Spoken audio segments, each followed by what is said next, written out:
Welcome into Varsity Sports, your new home for college football. We got our game previews for this weekend, the games that I think are the most important to me, of course, not necessarily nationally, but obviously there are some big games like the one you're watching here. Obviously, you click the thumbnail, you know what you're watching. Washington, Oregon State game preview, big game of the weekend. But if you're new here, don't be afraid to like and subscribe and comment because the algorithm loves that. This is actually the game. Let's go ahead and get into it. We like to make things quick around here.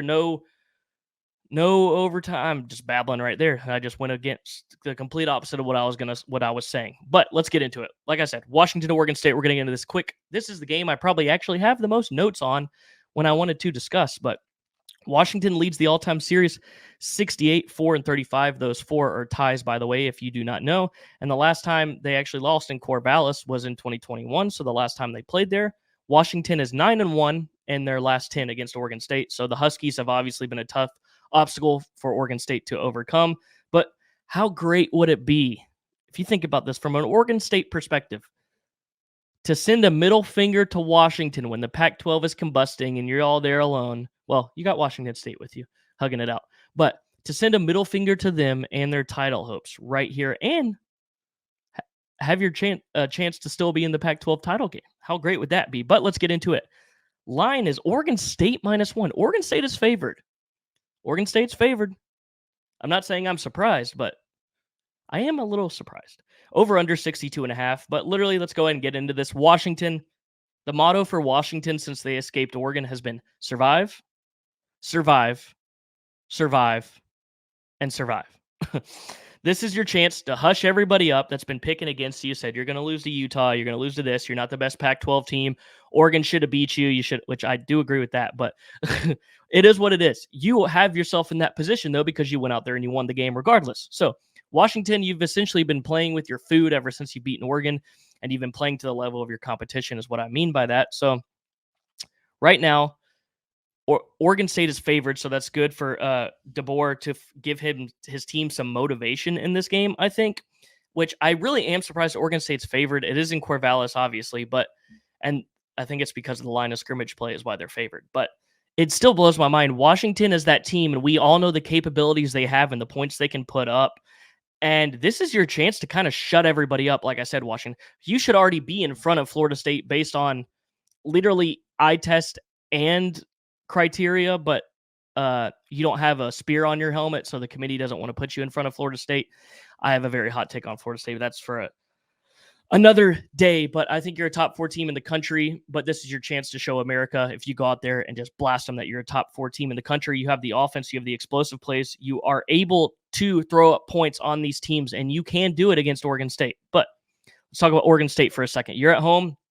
Their defense is actually dominated at home pretty much this whole year. The line of scrimmage, like I said earlier, which is the reason I believe Oregon State is favored. That's why I really think that line moved, but they got the dudes up front to be able to push Washington around kind of like Utah did in the first half.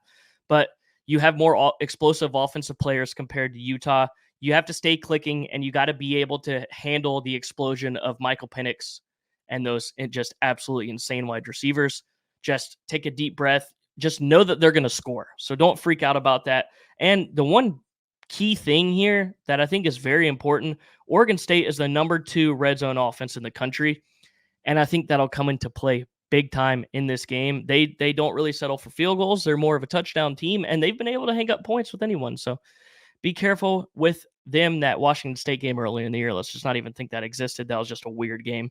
But to stay with it, Washington, like I said, for Oregon State, you have to gash them early, kind of like Utah and Oregon did, to be able to put yourself in position to be able in a shot to win this game. You got to gash them early. You got to put up points early in the first half, but don't stall in the second half like Utah did, just literally disappeared. But yeah, like I said, they flatlined.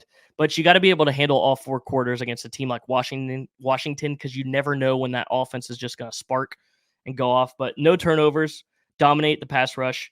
And this is it right here. This is the stage, which next week, if you win this game, next week will be the stage again. But DJ, this is your time, man. This is the moment you have been waiting for. And I think the game ultimately falls on you.